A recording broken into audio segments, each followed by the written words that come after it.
going on? Tubers de la Beer. It is Eric back at you, and thank you for joining me for yet another beer review. Today we're going to be looking at something from a brewery I don't have a hell of a lot of experience drinking. I think I reviewed Cream on the channel, but really I don't drink a lot of Sixpoint. I find their beer generally pretty mediocre and generally overpriced. So with that said, I'm not trying to go in biased here, but hey, they're kind of taking a stab at dirty New England beer, if you will, or unfiltered beer. And this is their latest release, which is best by August 24th of 2016. This is Puff. It basically says, if you love resin, imagine tasting it straight out of the tanks. That's what Puff is, an unfiltered pour from the tanks with an extra dose of dry hops before it hits the keg. 9.8% alcohol by volume. Probably a little too much for my liking. I think we just drank Heavy Metal not too long ago, and I have to say I enjoyed the 9.3% booze on that one. But let's go ahead and get into this one. 108 IBUs. I have no idea what hops are in this. I have no idea what hops are in resin. Frankly, I don't care. So the question is whether to treat this as a triple IPA or a really strong Imperial double IPA. But yeah, that does pour out haze for days, sort of. Yeah, it's pretty cloudy. I can't see through it. A finger's worth of tight off-white khaki head. Looks honestly pretty good in the glass. If I pour this blindly, I might think it's a New England banger. But the SRM is a little dark for me. Looks a little caramely and like it could contain some of those malts that I just generally don't like. So let's go ahead and get the nose on it. See what we think. So there's, it's like a West Coast IPA for me. Right off the bat, though, I do get a nice touch of like this fleshy, aromatic, peachy characteristic. Hints of strong grapefruit peel. A little bit of booze.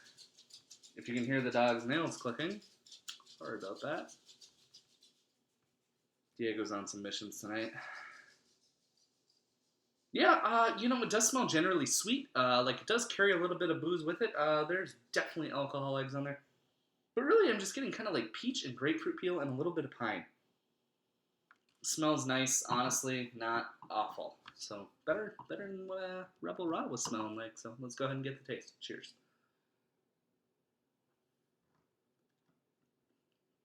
Sounds like everyone is just trying to get in on this unfiltered haze for days.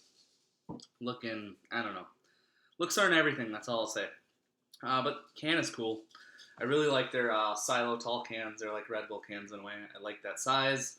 I do think it's a bit of a ripoff, though, given it's 12 ounces and you're paying like what you would for a really nice 4-pack of certain beers. It was $12.99 at my store. I picked up one can because I did not want to commit. Got those beer commitment problems, especially nowadays when I just want to try as many things as I can. Keep that palate refined, and it does shine up real nicely. All right, real shit right here. This beer is way too bitter. 108 IBUs. I feel like I am just chewing on hops. I don't feel like I'm puffing on hops or smoking on hops like they alluded to on their website and on the can.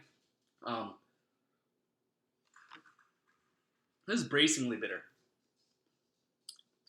There's a nice residual malty sweetness, kind of candied grapefruit peel characteristic that's kind of making the bitterness dissipate quite quickly across the palate, but it's definitely a bruiser.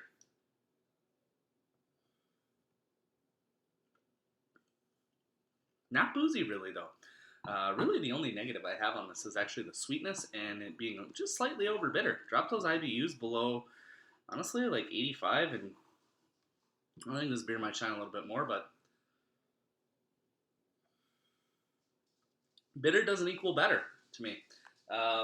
It is crushable. I think the weather has something to do with that, though. And I'm probably going to feel this after doming this quite quickly. But I get kind of like those, with the sweetness of the malt, those Peacho candy rings, and honestly, it tastes like grapefruit sculpin in a way. Kind of merge those two flavors together, and then you get this nice piney, dank, resinous character too. A little bit grassy, actually. Green, I should say. And not green like Treehouse Green, man. This is so fucking far from Treehouse Green. All right, soapbox time, real quick. Hey, seriously, just because it's hazy doesn't mean it's New England. Just because it's hazy doesn't mean it's juicy. Just because it's hazy doesn't mean it's a gusher. Just because it's hazy doesn't mean it's a banger. And just because it's hazy doesn't mean I want to drink it. I elected to not review this. For the longest time, I saw a couple other people review it. I'm like, some are good, some don't like it, some do. So I gotta see what the hype is about. Similar to Rebel Raw, I think that these breweries, these bigger production breweries, I'll call them, who have the ability to get a lot of beer out to a lot of people and make an impression, need to fucking go back to the drawing board because while this isn't absolutely awful by any means, it's excessive and it's unnecessary and it's actually a bastardization of the style and it's something to me that we're like, I think, yeah, did they want to just make an unfiltered puff, kind of like Stone did Unfiltered Enjoy By? Sure. Does that mean it's better? I don't know. I don't think the base beer is that good to begin with anyways, hence not reviewing it. It's just not great. I don't see the point of spending my hard-earned dollars on it. But as this is warming, it is getting sweeter and boozier and like bracingly, like really bitter right now. So this one is gonna enjoy the sewer and sewage and fuck my brain today. Like municipal water lines, if you will. This is going down the fucking drain. This is certainly not worth it to me. I think it's just a cop out. It's just a marketing ploy to get people who like those styles to go out and try these. And I think, yeah, maybe there is a certain class of people who really still love the bitter is better motto and like, oh, give me the most bitter beer ever. That lupulin threshold effect that so many people clinch onto. I did back in the day. I used to love triples, and God, I am so far from that. Goodbye. That's about where I'm leaving that. As far as a rating goes for an Imperial IPA, I think it's too bitter, it's too boozy, it's too sweet, and it just doesn't really do anything that well. So I'm going to go ahead and give that about a 78 out of 100. That is an absolute pass in my book. That is an absolute do not repurchase. And in fact, I'm not even going to ask you guys to purchase that. Just don't. Just don't. If somebody bought a 4-pack and they're like, hey, you want a can of this? Sure. Yeah, take it, try it, and then report back down below.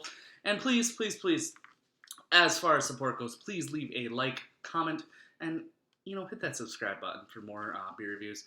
And as always, I am always open to suggestions. So it does get a little old just reviewing hoppy beers. So what do you guys want to see? Do you want to see porters, stouts, saisons, gozas? Like, name a beer, and if I can get it, I will get it. Other than like a $500 marshmallow hangy. You know who you are. Fucker. Jealousy. That's really jealousy breeds. Killing sprees. Good song, by the way.